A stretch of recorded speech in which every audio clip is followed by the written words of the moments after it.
देश में करोड़ों लोगों की आस्था का केंद्र अजमेर है। ठीक उसी तरह लगता है कि चोरों के लिए भी अजमेर पसंदीदा शहर बन चुका है। चोरी की वारदातों को रोक पाने में पुलिस नाकाम साबित हो रही है। वहीं चोर लगातार वारदात अंजाम देकर पुलिस को हर रोज चुनौती दे रहे हैं।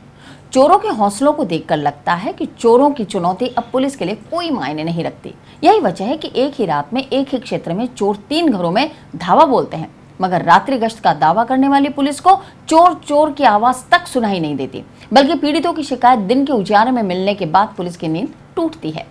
नाकामदार इलाके में देर रात 3 मकानों को चोरों ने निशाना बनाया। खास बात यह है कि वारदात के दौरान तीनों मकान सूने थे। पहली वारदात इलाके के शक्तिनगर में प्रकाश जांगीड़ के घर हुई। प्रकाश जांगीड़ अपने परिवार के साथ अपने गांव श्रीनगर में अपने ससुर की खैर खबर लेने गया था। दरअसल एक दिन पहले प्रकाश के ससुर के साथ चेन स्नैचिंग की घटना हुई थी, लिहाजा दामाद होने के नाते ससुर के हाल जानने जाना लाजमी था। मगर उसे क्या मालूम था कि ससुर के साथ घटित वारदात के बाद चोरों की नजर उसके मकान पर भी पड़ जाएगी। चोरों ने प्रकाश के मकान के मेन गेट पर लगा ताला तोड़ा और अंदर घुसकर पूरा मकान खंगाल डाला। प्रकाश के मुताबिक चोरों ने करीब 2.5 लाख के नकदी और सोने चांदी के जेवर पर हाथ साफ कर दिया। कल शाम को 5:30 बजे के लगभग क्या हमारे नारेली हमारे ससुराल है, तो वहाँ पे क्या ससुर जी की उनके भी ऐसा हादसा हो गया, चेन कट गई गले की सोने की। तो उस चक्कर से हमारे को संभालने गए थे हम।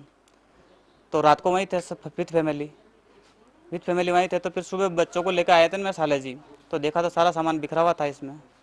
फिर हमारे को फ़ोन किया तो फिर हम आके देखा तो सारा ये वो हुआ था। करीबन नाक के कान के वो भी सारे सोने की चेन वगैरह, पायजब की जोड़ियाँ थी 2, चांदी भी थी 250 ग्राम के लगभग पुरानी, और थोड़ा बहुत 2,500 के लगभग केस था, 2-2.5 के लगभग। दूसरी वारदात जेपी नगर स्थित एक सूने मकान में हुई। मकान मालिक बाहर होने की वजह से नुकसान का आकलन फिलहाल नहीं कर पाया।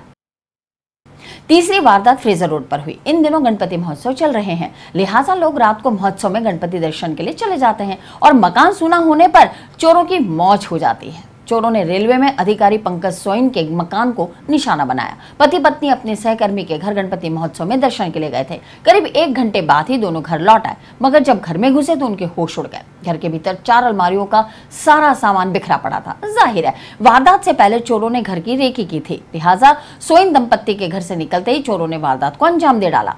नीता सोइन की माने तो चोर करीब 1.5 लाख के जेवर और नकदी ले गए।